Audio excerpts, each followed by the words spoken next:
February 1, 945 European river runs dark and swollen beneath a winter sky.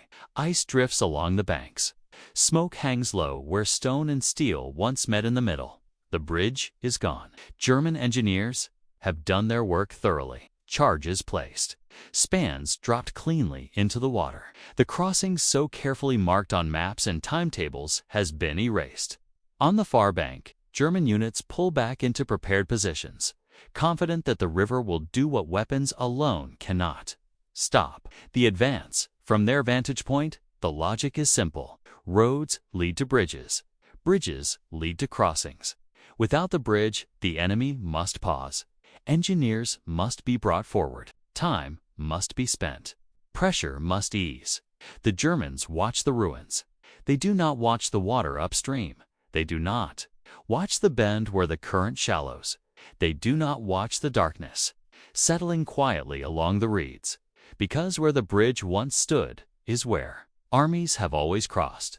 And that assumption, solid, familiar, reassuring, is exactly what the Americans are about to leave behind, while German attention fixes on what has been destroyed. Movement begins where no one expects it, not loudly, not heroically, but deliberately, methodically, and out of sight. To understand why the destruction of a bridge felt decisive and why it was not, we must step back into how rivers shaped German defensive thinking and how American forces learned to treat those barriers not as walls, but as problems to be bypassed. By late 1944, rivers had become Germany's most reliable allies.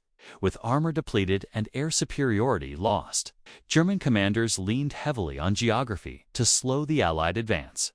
Rivers offered something no depleted division could guarantee: a fixed obstacle that forced the enemy to reveal intent, mass engineers, and lose time. Bridges became focal points, not just of movement, but of belief. German doctrine treated bridges as decision points. If the bridge stood, it must be defended. If it fell, the crossing was denied. This logic was reinforced by experience.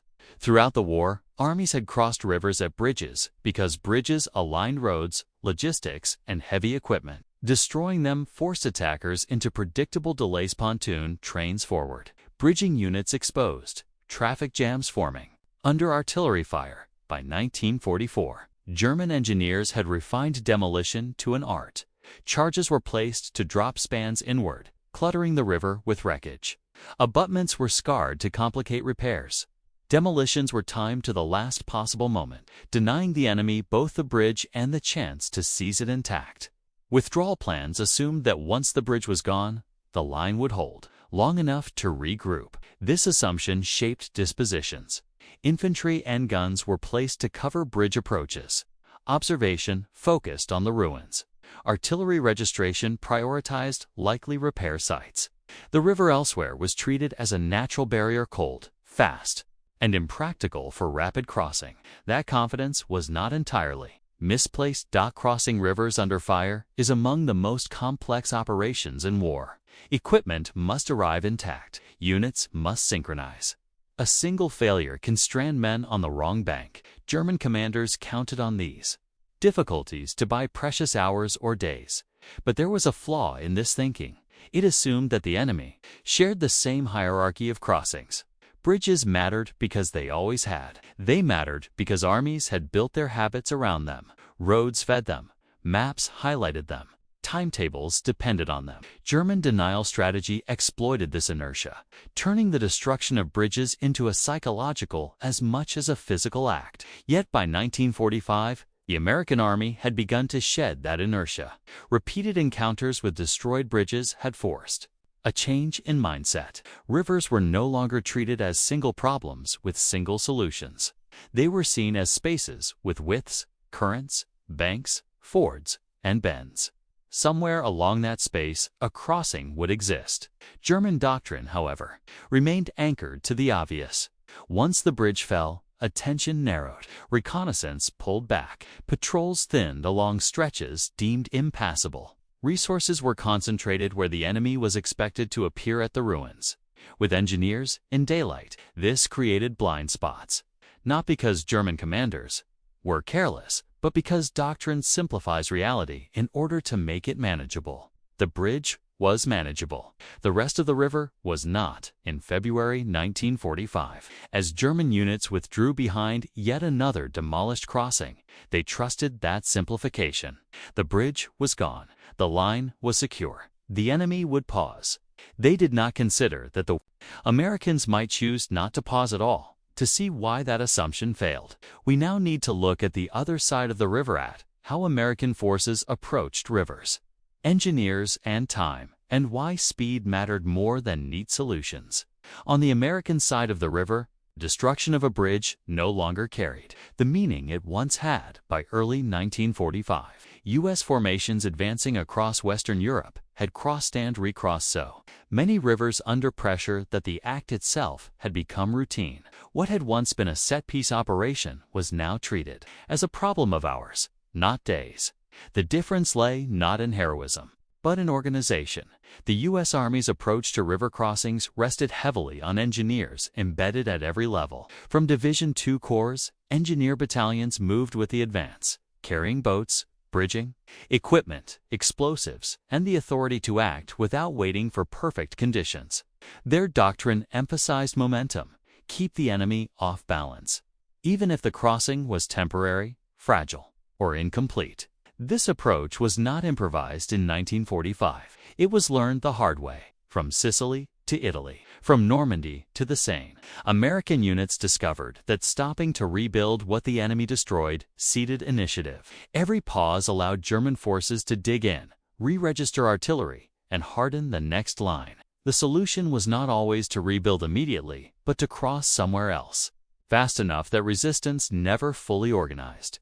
Engineers trained for this exact contingency. Assault boats could be carried forward by infantry. Makeshift footbridges could be thrown across narrow spans in darkness. Damaged structures could be exploited, not repaired, to move men first, then equipment later. Pontoon bridges followed only after a foothold existed on the far bank. Crucially, American planners did not assume the enemy watched the entire river. They assumed the enemy watched what mattered most on the map. Bridges drew attention. Roads fed them. German artillery observers focused there because doctrine told them to. That focus created opportunity elsewhere at bends in the river, shallow approaches, or sections masked by terrain and darkness. This mindset reframed the problem entirely. The bridge was no longer the objective. The far bank was. If men could cross quietly, even in small numbers, the geometry of defense changed. German units positioned to defend a destroyed crossing suddenly found enemy infantry behind or beside them.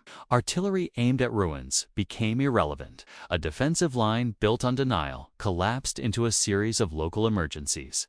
Speed made this possible. American commanders accepted risk to preserve tempo. A crossing that could not support vehicles immediately was still worth executing if it placed soldiers where Germans did not expect them. Logistics would catch up later. Firepower would follow. What mattered was forcing the enemy to react, not allowing him time to prepare. This is why, on the night after the bridge fell, American movement did not halt. Engineers moved upstream and downstream. Reconnaissance probed quietly. Infantry prepared to cross in darkness, not at the obvious point of destruction, but at a place that had never appeared on a German demolition plan. To the Germans, the bridge represented closure. To the Americans, it represented permission, confirmation that the enemy's attention had narrowed, and as darkness settled over the river, that difference in thinking became decisive. Because while German commanders reported a successful demolition and consolidated around the ruins,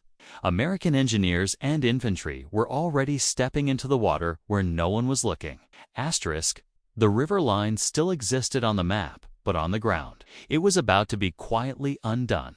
Terrain angle. Why rivers were psychological barriers. Rivers did more than slow movement. They shaped belief. On maps, rivers appeared as clean lines, blue strokes that divided territory neatly. On the ground, they were anything but. Currents shifted. Banks rose and fell. Depth changed with weather and season. Yet commanders on both sides treated rivers as fixed problems with fixed solutions. Bridges simplified that complexity. They reduced the river to a single point of concern: protect the bridge or destroy it, and the problem was solved. Everything else along the river muddy shallows, bends hidden by trees. Narrow stretches masked by darkness faded into irrelevance. By 1945, German defenses relied heavily on this. Simplification. With manpower thin and reserves scarce, it was impossible to guard every meter of riverbank. The solution was focus. Watch the bridge, cover the approaches, assume the rest would hold by nature alone. This assumption turned terrain into psychology. The bridge's destruction felt final because it aligned with habit. It confirmed what commanders already believed. The enemy must now stop and rebuild. The river, once crossed only at sanctioned points, became a mental wall. American planners recognized this weakness. They understood that terrain was being interpreted, not merely occupied. An interpretation could be manipulated. Engineer angle. How quiet crossings were made possible. American engineer doctrine treated rivers as systems, not obstacles. Before the crossing, engineers did not ask where the bridge had been. They asked where the river could be crossed now. Reconnaissance focused on current speed, bank composition, and access routes that did not show up on road maps. A bend that hid movement from observation mattered more than a straight stretch that looked convenient. Assault boats were light, portable, and silent. Infantry could carry them forward without vehicles. Ropes and anchors were prepared in advance.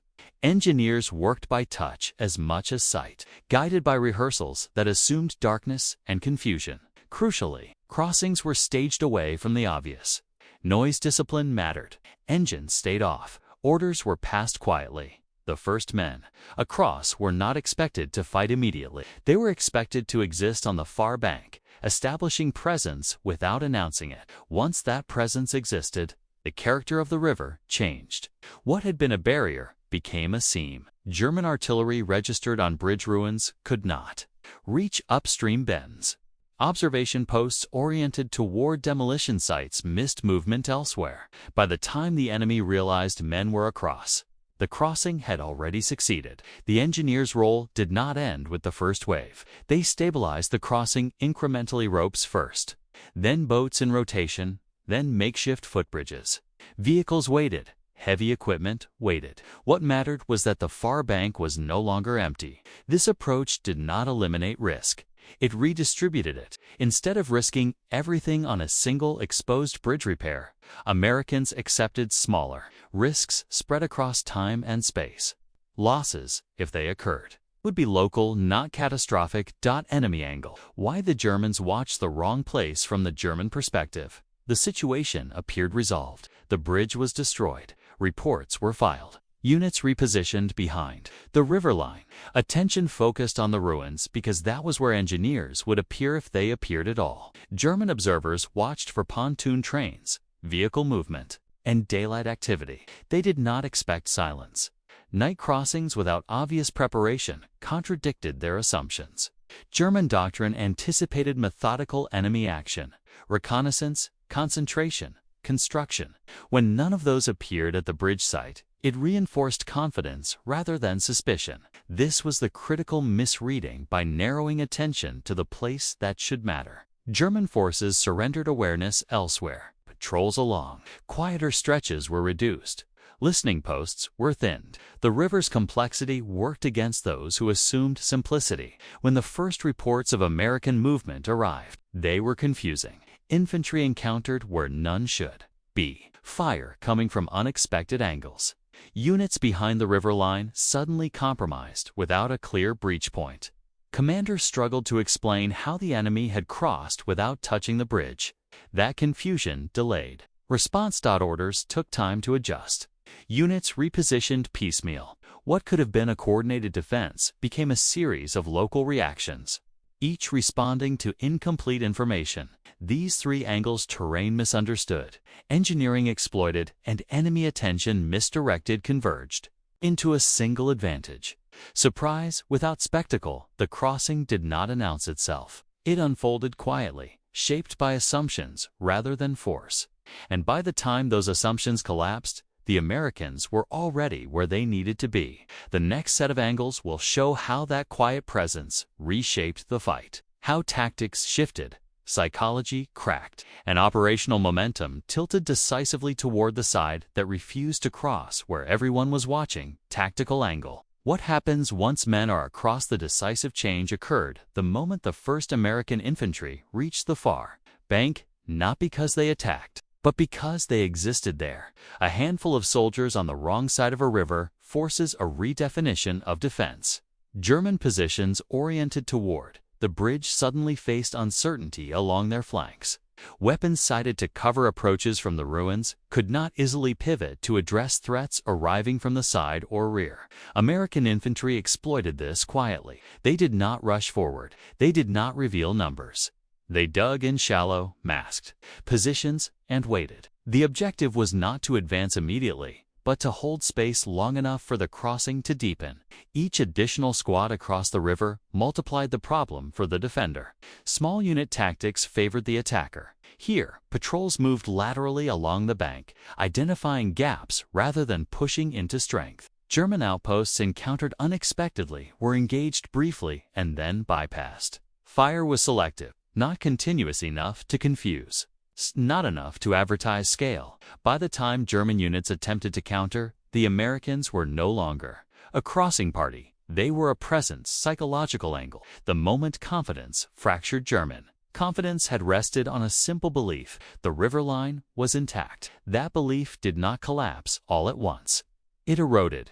Reports arrived that did not fit together. A sentry claimed contact upstream. Another unit reported fire from an unexpected direction. An officer insisted the bridge was destroyed, and the enemy could not have crossed yet. All of this happened in darkness.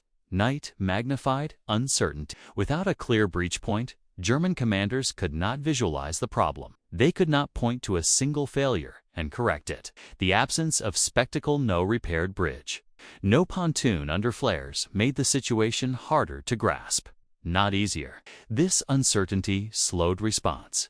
Units waited for confirmation that never fully arrived. Counterattacks were planned against the bridge approaches because that was where the enemy should be. By the time patrols confirmed movement elsewhere, the Americans had already stabilized their foothold. Confidence does not shatter loudly. It dissolves, decision by decision, until caution replaces intent. Operational angle. Why tempo decided everything at the operational level. The crossing achieved something far larger than the river itself. It preserved momentum. German withdrawals were carefully timed. Each river line was meant to buy space and time-space to reposition units, time to prepare the next defense.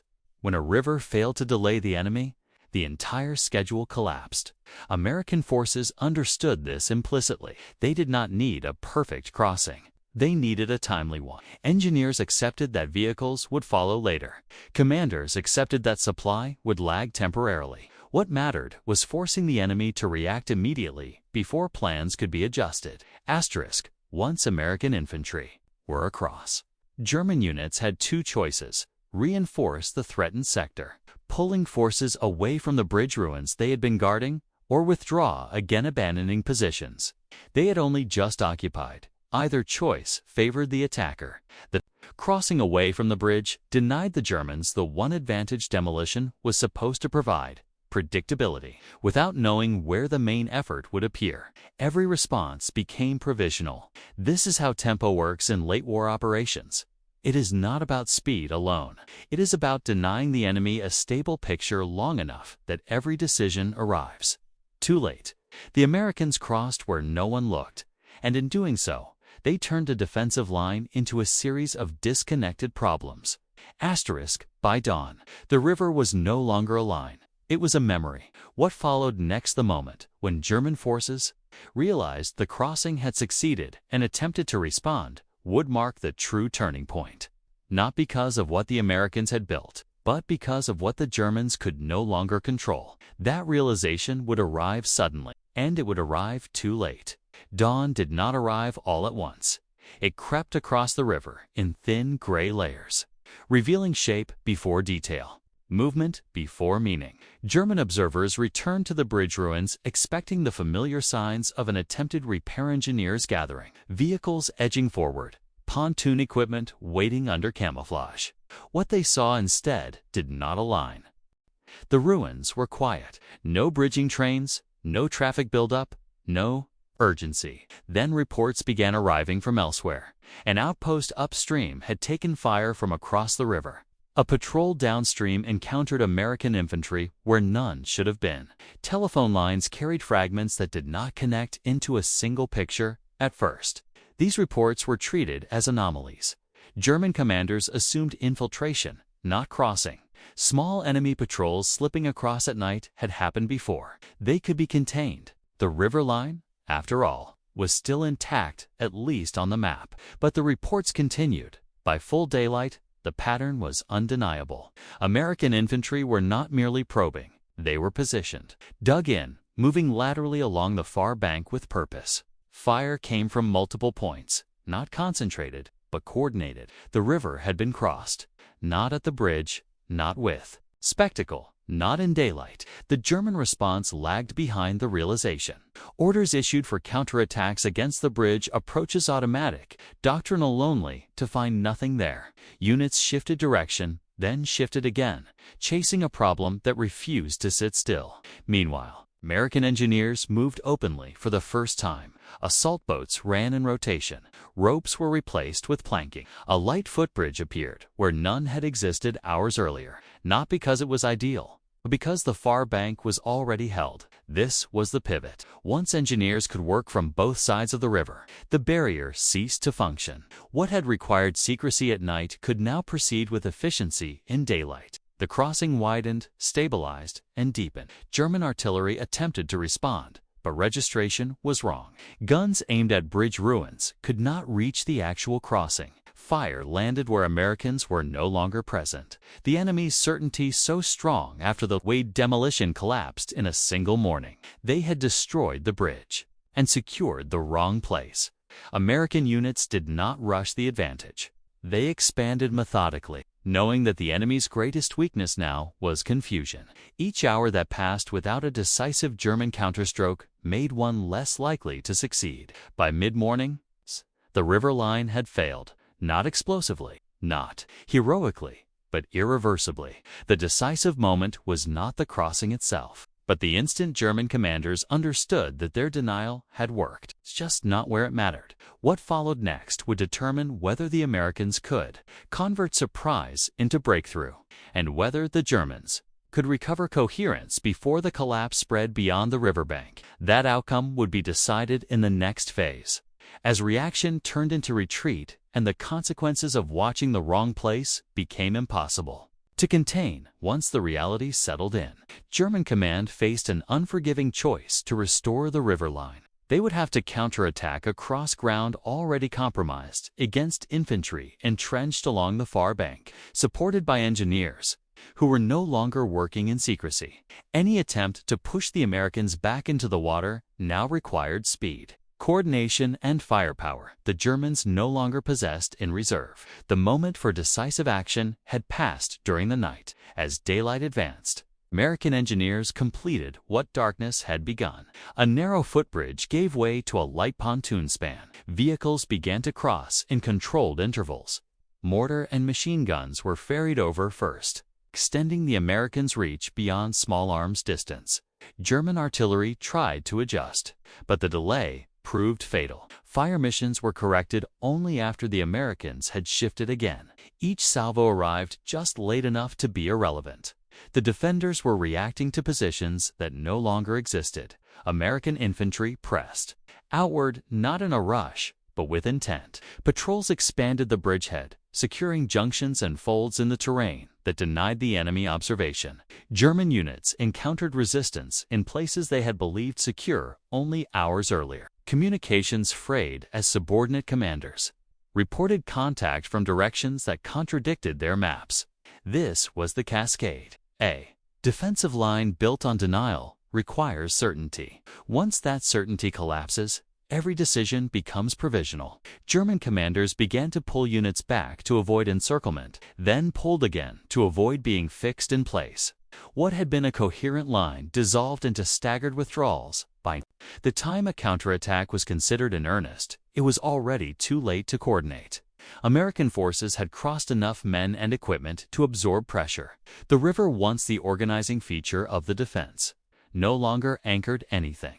The breakthrough was not marked by a single charge or a dramatic explosion. It unfolded through absence. Absence of effective artillery, absence of timely orders, absence of a place to stand and say, "Here." As the Germans fell back, the Americans did not pursue recklessly. They consolidated, widened the crossing, and secured routes inland. The aim was not spectacle, but permanence. By evening, the crossing that had begun unseen was now undeniable. The bridge the Germans destroyed still lay in the water. It no longer mattered. Operationally, the river line had failed in its purpose, to slow the advance long enough to restore balance. Instead, it had narrowed German attention and created a false sense of security. The Americans had crossed where denial was assumed, and that assumption had cost the defenders their timing. The turning point, then, was not the crossing itself, but the realization too late that the enemy had never intended to cross where they were being watched. From that realization flowed everything else. Retreat replaced reaction, relaxation replaced control, and control, once lost, could not be recovered before the next line was already under pressure. What remained was to reckon with the consequences. How a single demolished bridge failed to delay the advance, how German plans unraveled downstream of that failure, and how this pattern would repeat itself as the war entered its final weeks. Those consequences belong to what came after. When the quiet crossing reshaped the campaign beyond the riverbanks where it began, the immediate aftermath was measured not in explosions, but in distance. By nightfall, American forces had moved beyond the river's immediate influence. The crossing, that had begun as a narrow foothold, widened into a functioning bridgehead, and from that bridgehead, roads once denied now opened outward. What the Germans had intended as a pause became an acceleration. German units withdrew in stages, but the rhythm of the retreat was uneven. Some formations pulled back in good order. Others found themselves disengaging under pressure from directions they had not prepared to defend. The river line, once the organizing feature of the defense, no longer offered guidance. This loss of orientation mattered. German plans assumed time to reassemble, to shift artillery, to establish the next defensive belt. That time had been purchased, in theory, by demolishing the bridge. When the Americans crossed elsewhere without delay, the schedule collapsed. Reports from the German side reflected the strain. Mentions of unexpected enemy presence beyond the river, references to incomplete knowledge of crossing points, requests for clarification that arrived after units had already begun moving. These were not failures of courage. They were failures of anticipation. American commanders, meanwhile, treated the success with restraint. They did not interpret the crossing as evidence of German weakness everywhere. They understood that the advantage lay in continuity, maintaining pressure without presenting a single, obvious axis for the enemy to fix upon. Asterisk engineers expanded the crossing deliberately. Pontoon spans were reinforced.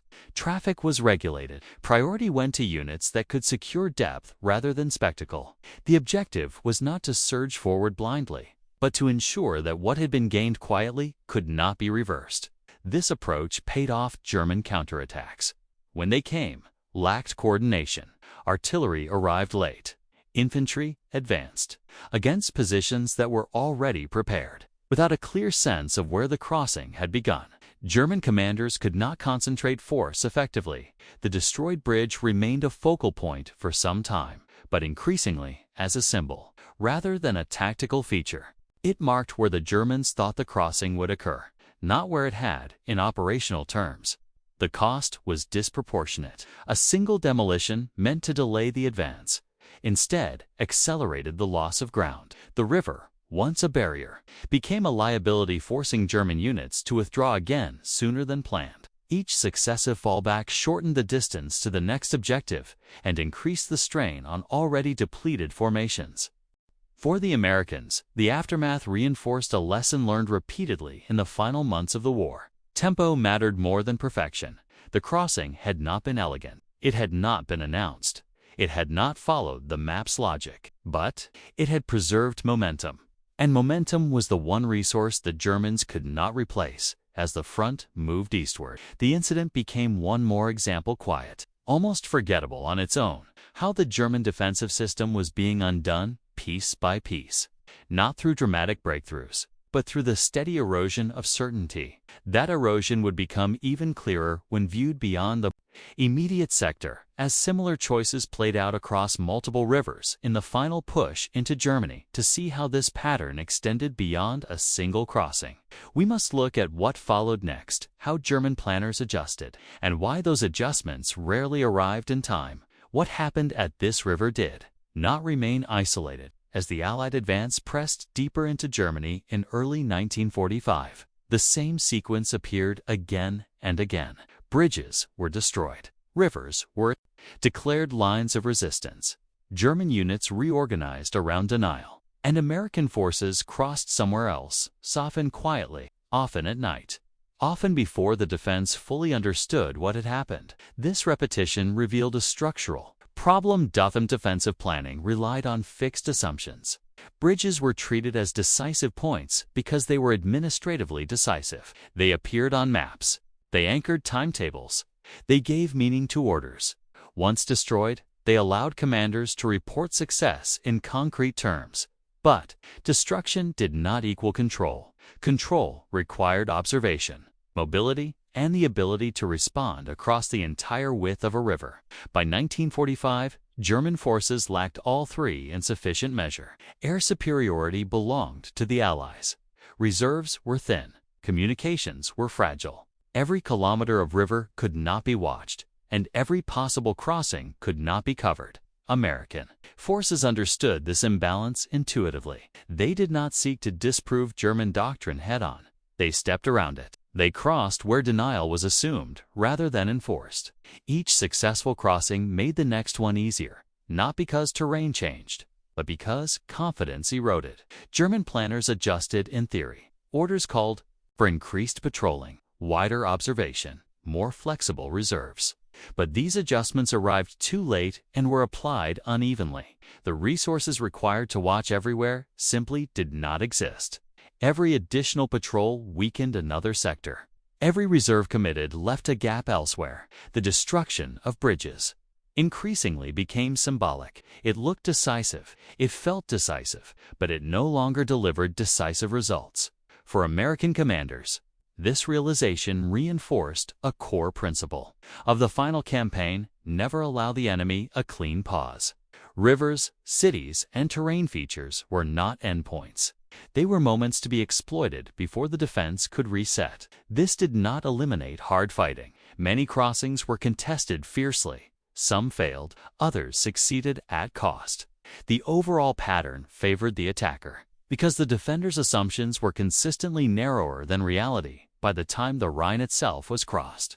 German confidence in river denial had already been hollowed out. Each prior failure had reduced the psychological weight of the next demolition. The idea that a river could halt the advance no longer held. In hindsight, this river named in most histories represents that transition, not the collapse of a single line, but the collapse of a method. The Germans did not lose because they destroyed too few bridges. They lost because they destroyed the wrong thing, the obvious point of crossing, rather than the enemy's ability to choose. What followed was not dramatic. No sudden encirclement, no annihilation, just steady retreat under pressure that never fully released. The river faded behind the advancing columns. The destroyed bridge remained in the water, marking a place where effort had been expended, but effect had not followed. And as the campaign moved on, the lesson remained unspoken but understood. Barriers only matter if they are watched everywhere. They can be crossed. That realization leads us to the final reflection: what this moment reveals about warfare itself, and why history often remembers the bridge that fell, but forgets the crossing that mattered. Wars are often remembered by what is destroyed: bridges blown, cities flattened, lines erased from maps. Destruction feels decisive because it is visible, loud, and final. But the crossing that mattered here did not announce itself in that way. It happened quietly. The Germans destroyed the bridge and believed the problem was solved. In doing so, they defined the battlefield too narrowly. They watched the place that history had taught them to watch, And in that certainty, they surrendered everything else. The Americans did not challenge the bridge. They ignored it. They crossed. Where habit did not look, where doctrine did not linger, where denial had been assumed rather than enforced. That choice did not require genius. It required willingness to abandon the obvious. This is the deeper lesson of the late war in Europe. Defense failed not because it lacked courage, but because it relied on expectation. Expectation that the enemy would behave as before. Expectation that destruction would produce delay. Expectation that the map described reality fully by 1945. Those expectations no longer held. The American army advanced not just with numbers and machines, but with a growing understanding that control did not come from fixing the enemy in place, but from forcing him to react everywhere at once. Rivers were crossed not to prove a point, but to deny the defender a pause. The bridge that fell into the river remains easy to remember. The crossing upstream does not. Yet it was the crossing unseen, uncelebrated, and initially doubted that decided what followed. It turned a line into a suggestion, a defense into a delay, and a confident withdrawal into another step backward. History often favors the dramatic moment, the explosion, the collapse, the image that fills the frame. But wars are won just as often by the moment no one sees, by the place no one watches, and by the simple decision to cross. Where the enemy is certain, you will not.